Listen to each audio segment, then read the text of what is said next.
ندامت اور توبہ کا آپس میں بڑا گہرا تعلق ہے. جب انسان ہاتھوں کو اٹھاتا ہے نادم ہو کے, گڑ گڑا کے, اور یہ گڑ گڑانا اور ندامت کے آنسو بہانا یہ بھی قرآن پاک سے ثابت ہے. فلولا اذ جاءہم بأسنا تضرعوا, فلولا اذ جاءہم بأسنا تضرعوا. اور جب, اور ایک آیت اس سے بھی اگلی ہے, فاخذناہم بالبأساء والضراء لعلہم یتضرعون.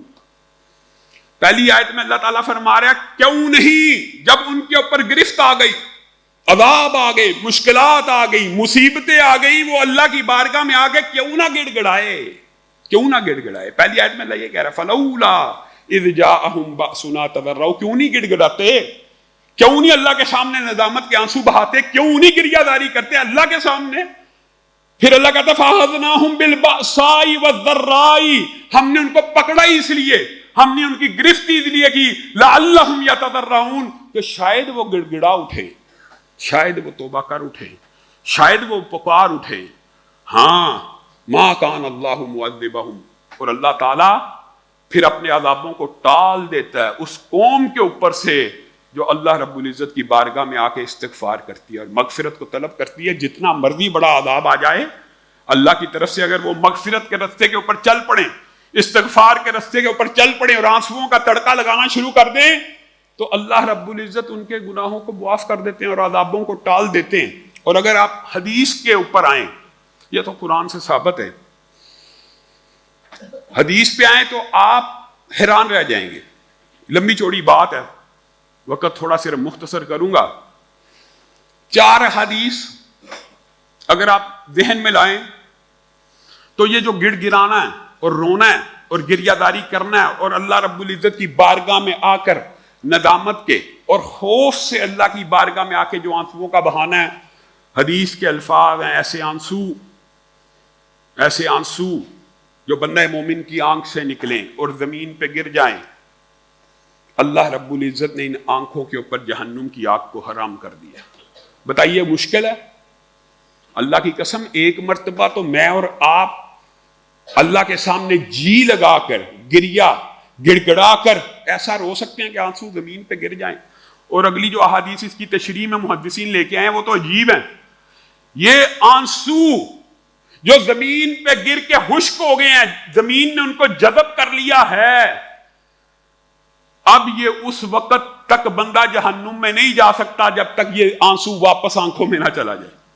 جا سکتا ہے آنسو واپس آنکھوں, جا سکتا. اور جو حدیث اس کی تشریحات میں آئی ہیں, کہا بات لمبی ہے کہ پل صراط کے اوپر لوگ جا رہے ہوں گے, کسی کو خیانت کے آنکڑے نے پکڑ لیا, کسی کو جھوٹ کے آنکڑے نے, کسی کو غیبت کے, کسی کو زنا کے, پکڑی جا رہے ہیں, پل صراط پار نہیں ہو رہا.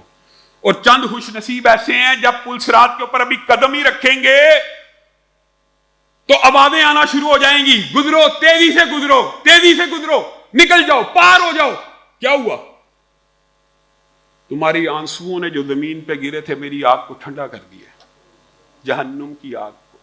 یہ آنسو اللہ کی بارگاہ میں گرانے چاہیے, ندامت کے اتنے گرانے چاہیے زمین پہ گریں, لیکن خوشخبری ہے رسول اللہ صلی اللہ علیہ وسلم نے بھی تخفیف کی اور اللہ رب العزت نے بھی تخفیف کی. اللہ کو علم ہے کہ بعض بندے ایسے ہوں گے جن کی اتنے آنسو نہ ہوں جو زمین پہ گر جائیں.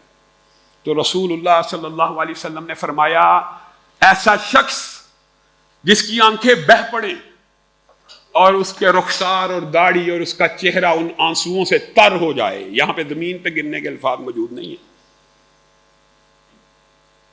جو 7 عرش کا سایہ پانے والی حدیث ہے اس کو بھی ساتھ ملا لیا جائے. وہاں پہ بھی زمین پہ گرنے کا ذکر نہیں ہے, صرف آنکھوں کے بہہ پڑنے کا ذکر ہے. بہہ جائیں اور زمین پہ نہ بھی گریں, صرف چہرہ ان آنسوؤں سے تر ہو جائے, ان آنکھوں کے اوپر بھی جہنم کی آگ کو حرام کر دیا گیا. بتائیے رحمت تھوڑی ہے کہ زیادہ؟ اللہ رب العزت چاہتا کہ میرے بندے جہنم میں چلے جائیں, میری تخلیق جہنم میں چلی جائے, اشرف المخلوقات جہنم میں چلے جائیں؟ اللہ کی قسم اللہ یہ نہیں چاہتا. اللہ چاہتا ہے پوری انسانیت جنت میں چلی جائے اپنے باپ آدم کی طرح. اس لیے یہ بہانے رکھے ہوئے. اور سنن ابن ماجہ کی حدیث روایت میں کچھ کمزوری ہے، لیکن اس باب کی دیگر روایات اس کو تقویت پہنچاتی ہیں کہ آنسو اتنے نہ آئے کہ زمین پہ گرے اور نہ اتنے آئے کہ چہرہ تر ہو گیا. آنسو اتنا آیا کہ مکھی کا جو حجم ہوتا ہے، مکھی کا حجم، عام جو مکھی ہے، اتنے حجم کا آنسو آنکھ کے اندر رہ گیا. یعنی جس کو ہم کہتے ہیں نا آنکھیں تر ہو گئی، آنکھیں بھیگ گئی. اردو کے محاورے میں عام آتا ہے کہ آنسو بہ نہیں رہے لیکن آنکھوں کے اندر پانی موجود ہے. اللہ کے خوف سے، ندامت سے، اپنے گناہوں کی شرمندگی پر اگر اتنا آنسو آنکھ کے اندر آ جائے جتنا مکھی کا سر ہے اور مکھی کا حجم ہے، ان آنکھوں کے اوپر بھی جہنم کی آگ حرام ہے. اللہ کی رحمت کم ہے کہ زیادہ؟ اس سے بھی زیادہ ہے، اس سے بھی زیادہ. کچھ ایسے شقی القلب ہوں گے، علماء، انبیاء، اولیاء، صدیقین، شہداء، ان کے سامنے یہ باب بیان کرتے ہوں گے لیکن ان کے دل سخت ہیں، نہ آنسو آ رہے ہیں، نہ زمین پہ گر رہے ہیں، نہ چہرے پہ، نہ آنکھوں پہ پانی آ رہا ہے. کیا کریں؟ سبحان اللہ. اگر بندہ ان روایات کی طرف دیکھے تو اللہ کی رحمت پہ قربان جائے. وہ بندہ اپنا چہرہ رونے والا بنا لے. اور حضرت عمر کی روایت بدر کے قیدیوں کی آپ کے سامنے سیرت کے باب میں رکھی تھی، آپ کے ذہن میں وہ بات. مجھے بھی بتاؤ کس بات پہ رو رہے ہو، اگر نہیں بتاتے تو کم از کم میں بھی رونے والا چہرہ ہی بنا لوں. تو رسول اللہ صلی اللہ علیہ وسلم کے فرامین اس بات کے اوپر بھی دلالت کرتے ہیں کہ جو بندہ خلوص نیت کے ساتھ نادم ہے، شرمندہ ہے، اللہ کے خوف میں مبتلا ہے، آنسو نہیں بھی آ رہے، تو آرٹیفیشلی، بناوٹی اپنا چہرہ رونے والا بنا لے، عاجزی کا اظہار، گڑ گڑانے کا اظہار اپنے رب کے سامنے اپنے آنسوؤں کے بغیر صرف چہرے سے کر لے. اللہ رب العزت اس چہرے کو بھی جہنم کی آگ سے محفوظ فرما دے. بتائیے اور کیا چاہیے؟ اور بھی کچھ چاہیے؟ اگر پھر بھی بندہ اللہ رب العزت کی بارگاہ میں آ کے اپنے گناہوں کی معافی طلب نہ کرے تو یہ بندہ بے وقوف ہے، یہ بندہ خطا کار اور سیاکار ہے. اس کا ضمیر نہیں جاگا. جس کا ضمیر جاگ گیا اس کے صرف گناہ معاف نہیں ہوں گے بلکہ اس کے گناہوں کو اللہ رب العزت نیکیوں سے بدل دے گا.